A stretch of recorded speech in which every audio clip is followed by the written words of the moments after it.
At sa punto pong ito, kamustahin po natin ang ating pong mga kababayang naapektuhan dyan, partikular sa San Mateo, Rizal. Dahil makakausap po natin ngayon si Representative Jojo Garcia. Magandang umaga po sa inyo, Kong.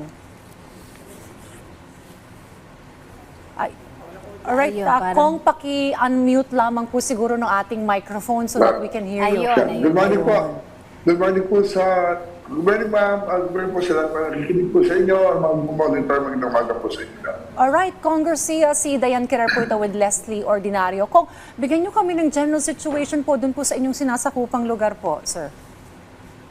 Actually, dito sa San Mateo, every time naman na bumagyo o bulan, talagang yung mga nasa mababang lugar, lalo na yung mga tabing ilog kasi nasa, baybay ng Marikina River, San Mateo, Rodriguez River.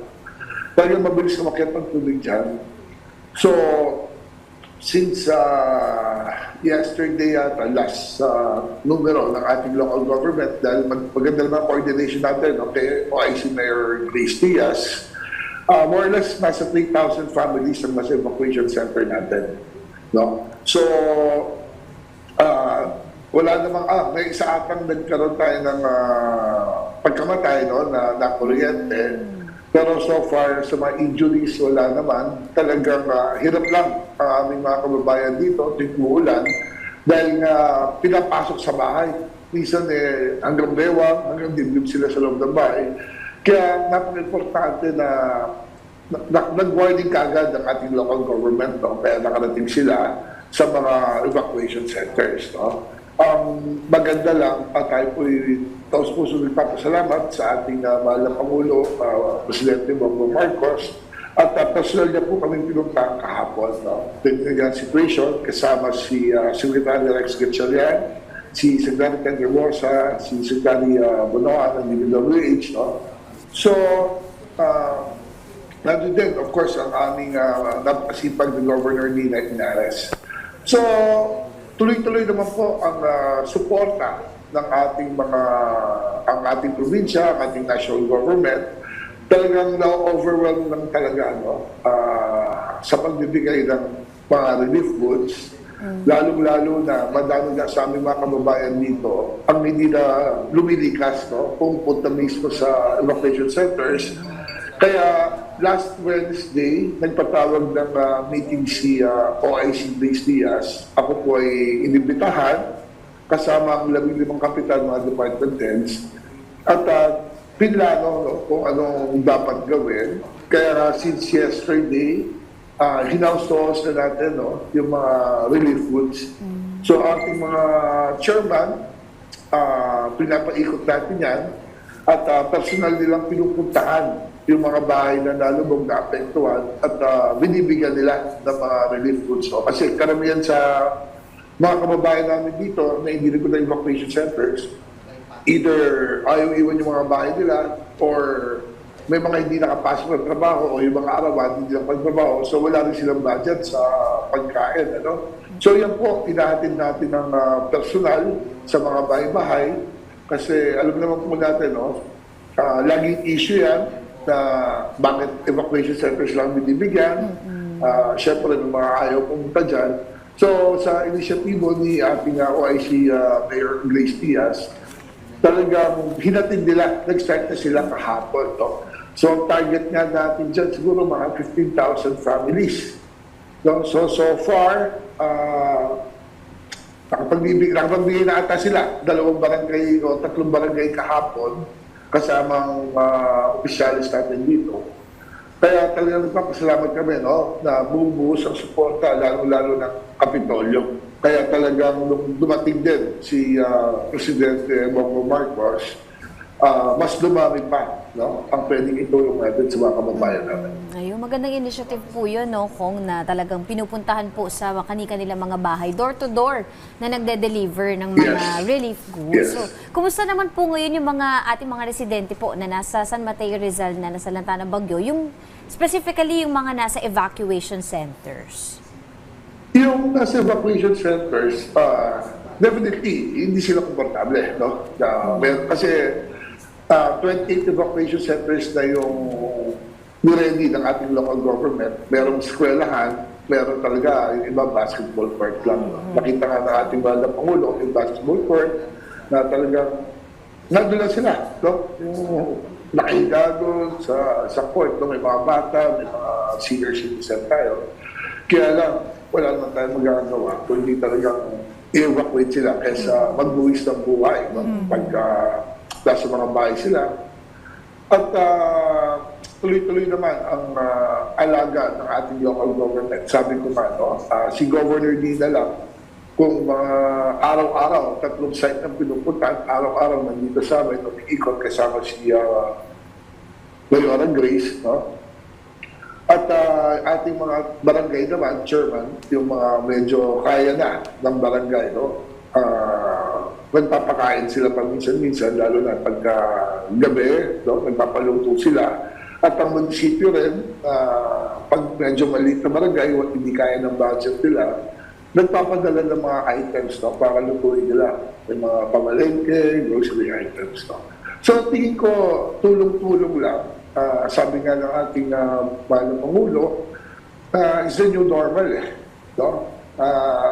Ako, yung experience ko, alam naman natin, galing ako sa MMDA dati, no? Before ako magsilbing bilang kongresista. Talagang yun ang pinaghahandaan natin eh. Tuwing may mga ganyang bagyo. Kaya nga, nung Wednesday, ako mismo nagpunta sa munisipyo, biniting natin yung mga kapitan, nagbigay tayo ng order na yung mga ganyang pagbabaha, no? Lalo na ang forecast ata ng Pag-asa, 1 linggong tuloy-tuloy ito, no?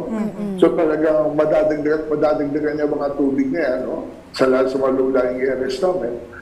Ang instruction namin sa kanila ni Mayora Grace, which nagsimula na kahapon, no? Maglalabas mo kami ng mga pictures dito. Ang marching order ngayon, lahat ng barangay, magka-hire sila ng mga cash for work, no? At tutulungan sila ng munisipyo, magbibigay ng mga equipment. Linisin na kagad, no? Yung mga daloy yan ng tubig, mga estero, mga kanal. Kasi talagang, nung nasa MMD pa ako, talagang napalaking challenge namin yung basura.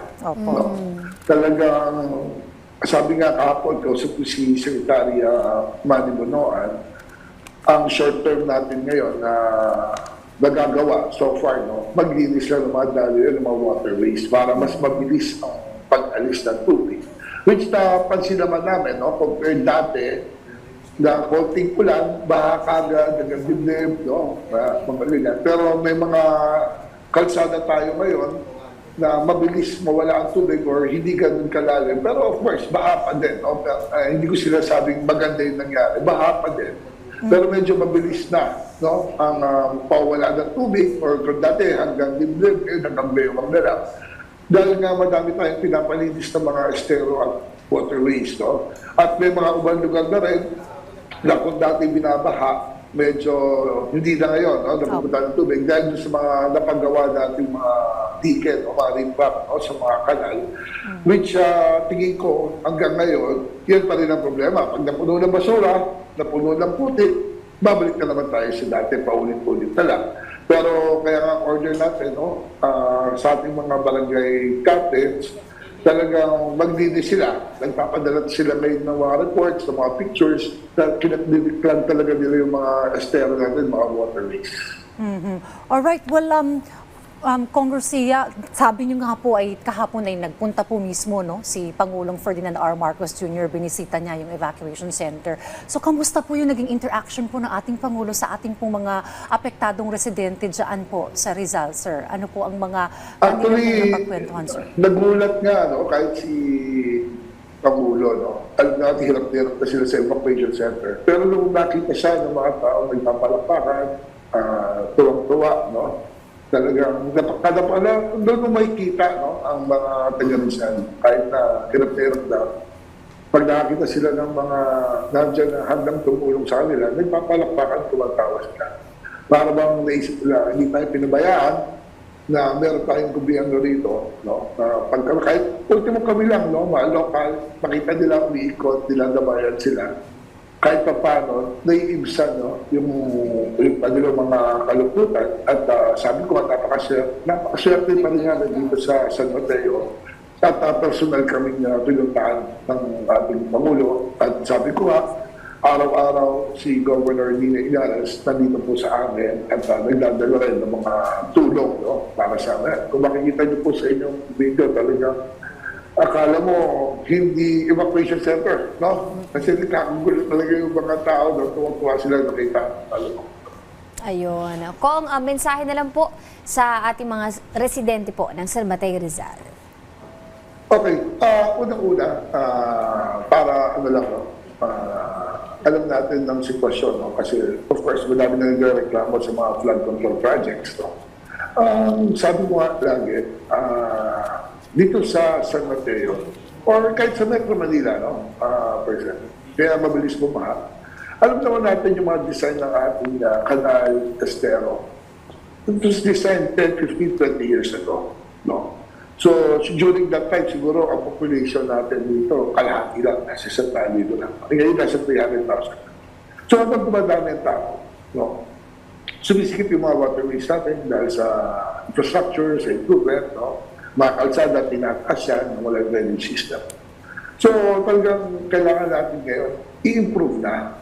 No? Hindi naman pwedeng taon-taon na lang ting babahatak, ting uulan, ganyan tayo. No? Kailangan mayroong mga long-term solution. Kanina ka na pa nag-interview nyo, no, sa kapitan ng Talban. Totoo naman yung sinabi niya. No? I think that was last year, nagpunta rin si Presidente dito sa amin noong bumagyo. Malaking tulong yung pagkakagawa ng wawa na to. Kaya talagang hindi na gano'n. Sabi nga natin, nung last year, nung pagkagawa niyan, hindi pa siya fully functional. No? Pero nung bumagyo doon, kung pinoproject nila dati na 6 months yan bago mapuno, in 3 days time, napuno agad. No? So, ibig sabihin, talagang kahit ano pa prevention ang gawin natin, talagang malaking infrastruktura ang kailangan natin gawin. No? Sa amin naman, part dito, sa amin local government, ang kaya lang naman gawin ng mga munisipyo rito, yung maintenance mga barangay level, no? Hanggang araw-araw lang sila paglilinis. Parang ginagawa namin noon, nung time sa MMDA, yung flood control projects ng MMDA, hindi naman ganun kalaki. Ang budget namin noon is per district. Yung linisin lang yung mga estero, mga waterways, kung makapansin yun, di ba? Everyday naglilinis kami doon. Pero pag bagyo pa rin, 2 araw lang, truck na basura. Just like here, no? Kahit saan naman yan. Dito sa amin, nagpalinis na kami. Ang kahapon, tunay-tunay ng basura na naman na nakuha namin sa mga waterways. No? So, tingin ko, no, kailangan din yung part ng ating mga kababayan na maging responsable na yan. Talagang, yan siguro, no, tutukan din natin. Of course, hindi natin pwedeng isisi lahat yan. Sabi ko nga, may counterpart yan sa national government, may infrastructure, sa local government, maintenance, paglilinis. Pero at the same time, malaking tulong talaga pag ang ating mga kababayan maging responsable na. Lalong-lalo na sa pagtatapon ng basura. Yeah. Kasi kitang-kita naman, hindi nagsisinungaling ang mga video. Tingnan mo ang ating mga estero, mga waterways. Pag nagbarahan na at nilinis natin yan, nilaglan, nilagbench natin yan, makukuha mo po ang basura. No? So, yun lang sa akin, sa akin mga kababayan dito. Of course, hindi lang naman San Mateo yan. Sabi ko nga, nung panahon sa MMDA, like ko sinasabi, nagpa-meeting kami nung Wednesday din, ang basura, walang address yan Kasi minsan nakakantsawan yung mga kapitan namin dito, no? O yung basura mo, mga nasa bundok, pumupunta sa amin dito. Sinasabi nila, lolokohan sila. Pero kung ano talaga, wala itong address yan Kaya sabi ko, tulong-tulong lahat po, hindi lang yung bayan ng San Mateo, hindi lang ang probinsya ng Rizal. Kasi yung mga basura like kung umaalon sa Marikina River, pupunta ng Pasig River, diretsyo ng Maynila yan, sama-sama yung mga basura yan So pagka yan talaga, pinagsama-sama mo, ang unang maapektuhan yung mga waterways natin. At magbabara yan, pag nagbara yan, pupunta sa kalsada, pupunta na sa mga bahay. Alright. So ang paalala ko, Opo, paalala ko lang po sa ating mga kababayan, mag-ingat po tayo pag tumataas po ang tubig nyo, takbo na po tayo sa evacuation centers at sana po maging aral na ulit sa atin to, paulit-ulit, maging responsable po tayo sa ating mga masunan. Well, maraming salamat po sa inyong oras dito po sa Rise and Shine Pilipinas. Nakapanayan po natin, Congressman Jojo Garcia ng 3rd District of Rizal. Maganda yung experience nyo nga po nung sa MMDA. Ayan, nadadala nyo rin po dyan sa Rizal. Thank you very much, Congressman Garcia. Maraming salamat po.